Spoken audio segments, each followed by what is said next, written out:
Hello friends, welcome to my new lecture video. I am Mohammad Tarkul Islam. তো আমি আমার এই লেকচার ভিডিওতে দেখাচ্ছি যে আমরা কীভাবে খুব সহজেই বিপরীত বৃত্তীয় ফাংশনগুলোর অন্তরীকরণ করতে পারি। তো আমি অলরেডি কয়েকটি প্রবলেম সলভ করে তোমাদেরকে দেখিয়েছি বিপরীত বৃত্তীয় ফাংশনগুলোর।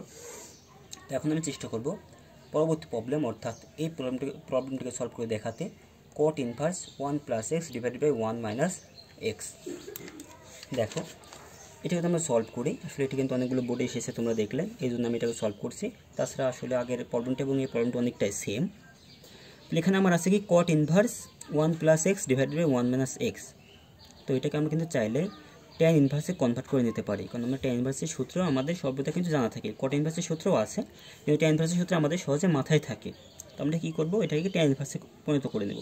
তো আমরা জানি কি cot এবং tan কী হয়, বিপরীত।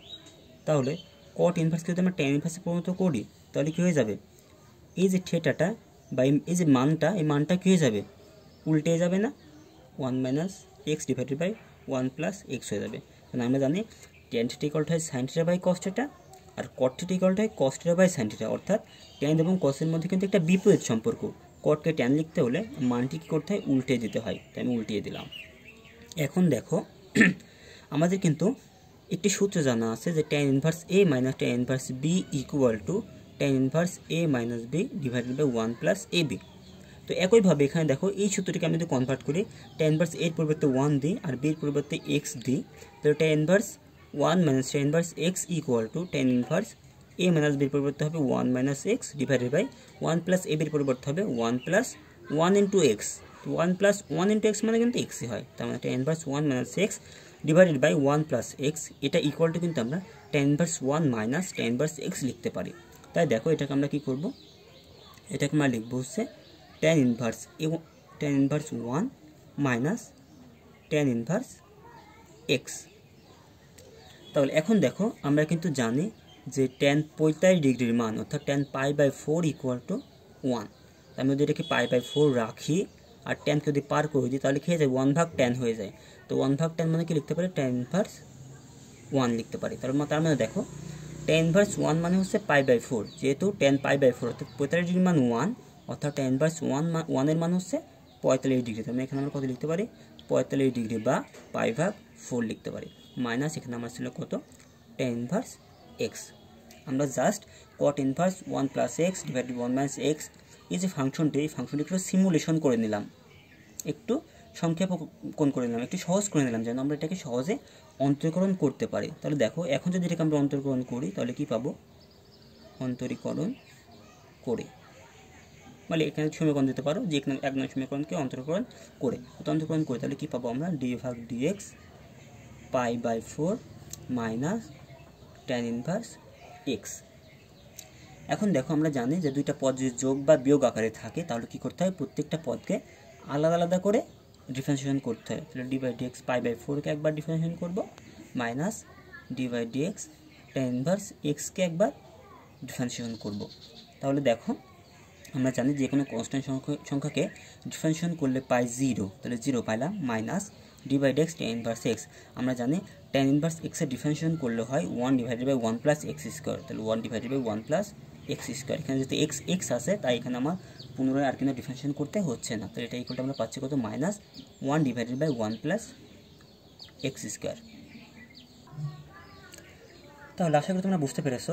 তো আমি এখন চেষ্টা করবো এটাকে আরেকটা পদ্ধতিতে সলভ করে তোমাদেরকে দেখানোর, যেটা খুবই ইজি পদ্ধতি, কিন্তু ক্যালকুলেশনটি একটু লং হবে, কিন্তু এর সাথে এই পদ্ধতিটা কিন্তু ইজি হবে।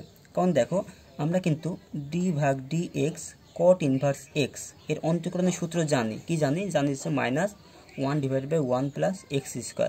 তাহলে এটা কিন্তু আমরা cot ইনভার্স x, এটাকে যদি পুরোটাকে x ধরি তাহলে কিন্তু আমরা সূত্র লিখতে পারি যে -1 ডিভাইডেড বাই 1 + x²। x বলতে এখানে কি 1 + x, 1 - x, তাহলে -1 ডিভাইডেড বাই 1 + x²। এখন দেখো এটাকে আমরা x ধরেছি, এটা কিন্তু x না, কিন্তু x ধরেছি। তো আমরা জানি যে x না তাকে যদি x ধরি তাকে কী করতে হয়, আবারও ডিফারেন্সিয়েশন করতে হয়। তো এইটুকু যদি আমরা ডিফারেন্সিয়েশন করি তাহলে এটা কিন্তু u/v আকারে আসে। তো এটা হচ্ছে x এর ফাংশন, এটা একটা x এর ফাংশন, তার মানে এটা u/v আকারে আসে। তো আমরা u/v কে ডিফারেন্সিয়েশন করলে কি পাই, আমরা জানি u/v কে ডিফারেন্সিয়েশন করলে হয় ভি স্কোয়ার অর্থাৎ 1 মাইনাস এক্স হোল স্কোয়ার, আর উপরে হয় কি v d by dx u অর্থাৎ 1 plus x minus u d by dx v অর্থাৎ 1 মাইনাস এক্স। তাহলে এখন দেখো আমরা জাস্ট ক্যালকুলেশন করবো। এখানে আমার ছিল minus 1 divided by 1 plus x divided by 1 minus x whole square into, এখানে আমার দেখো ক্যালকুলেশন করলে কি হয়, এখানে আমার 1 minus X into D by dx 1কে যদি আমরা ডিফারেন্সিয়েশন করি তাহলে পাবো কত 0, প্লাস এক্সকে ডিফারেন্সিয়েশন করলে পাবো কত 1, তার মানে 0 প্লাস 1 করলে কত হবে 1 হবে, কিন্তু তো 1 এটাই গুণ করলে কিন্তু এটাই থাকে, তার মানে শুধুমাত্র এটাই থাকছে। তাই মাইনাস ছিল মাইনাস লিখলাম, এখানে আমার ছিল 1 প্লাস এক্স লিখলাম। এখন দেখো এখানে আমার d by dx 1 minus x, তো ডি বাই ডিএক্স 1কে করলে পাবো কত 0 লেখার দরকার নেই, মাইনাস এক্স করলে পাবো কত 1, যেহেতু -1 পাবো যেহেতু আমি লিখছি -1, এখানে শুধু 1 পেয়েছিলাম বলে গুণ করার দরকার হয়নি, কিন্তু এখানে -1 পাচ্ছি, তাই আমার গুণ করলে কিন্তু চিহ্নের পরিবর্তন হবে। আর নিচে আমার ছিল কত 1 মাইনাস এক্স হোল স্কোয়ার।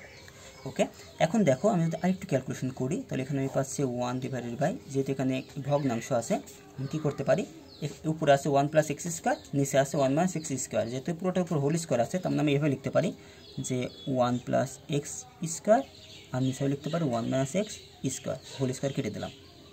দেখো এখানে হোল স্কোয়ার ছিল, তো 1 প্লাস এক্সের উপর স্কোয়ার দিয়ে দিলাম, 1 মাইনাস এক্সের উপর স্কোয়ার দিয়ে দিলাম। তো এখন কিন্তু আমি নিচে 1 মাইনাস এক্স হোল স্কোয়ারটাকে লসাগু করতে পারি।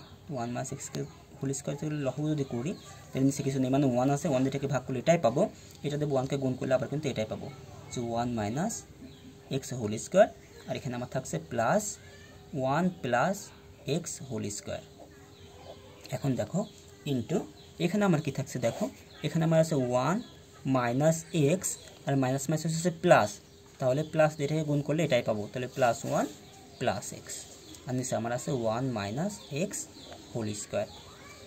এখন দেখো এটা যেহেতু 1 ডিভাইডেড বাই এটা আছে, তার মধ্যে এখন গুণ করে লিখি, তাহলে কি হবে ভগ্নাংশটা কিন্তু উল্টে যাবে, তার মধ্যে এইভাবে লিখি 1 ডিভাইডেড বাই ছিল, যদি গুণ লিখি তাহলে কি যায়, ভগ্নাংশ আমরা জানি গুণ দিলে ভাগকে গুণ দিলে ভগ্নাংশ উল্টে যায়, তাহলে উল্টাই দিলাম, 1 মাইনাস এক্সের উপরে চলে গেল, আর 1 minus x whole square plus 1 plus x whole square, এটা নিচে চলে আসলো, লিখে একটু খারাপ হয়ে যাচ্ছে।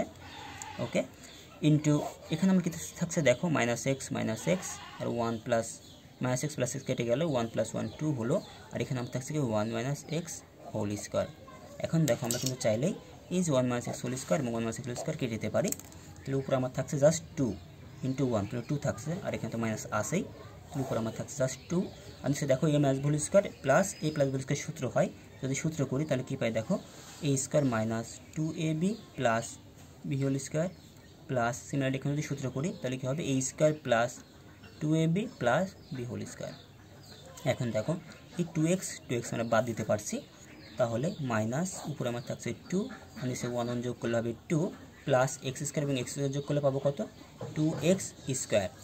ওকে, এখন আমরা চাইলে কি করতে পারি, উপরে 2 আছে নিচে 2 কমন দিতে পারি, নিচে আমার হবে 1 প্লাস এক্স স্কোয়ার, তাহলে এই 2 এইটা আবার আমরা কেটে দিতে পারি, তো আমি পাচ্ছি just minus 1 divided by 1 plus x whole square.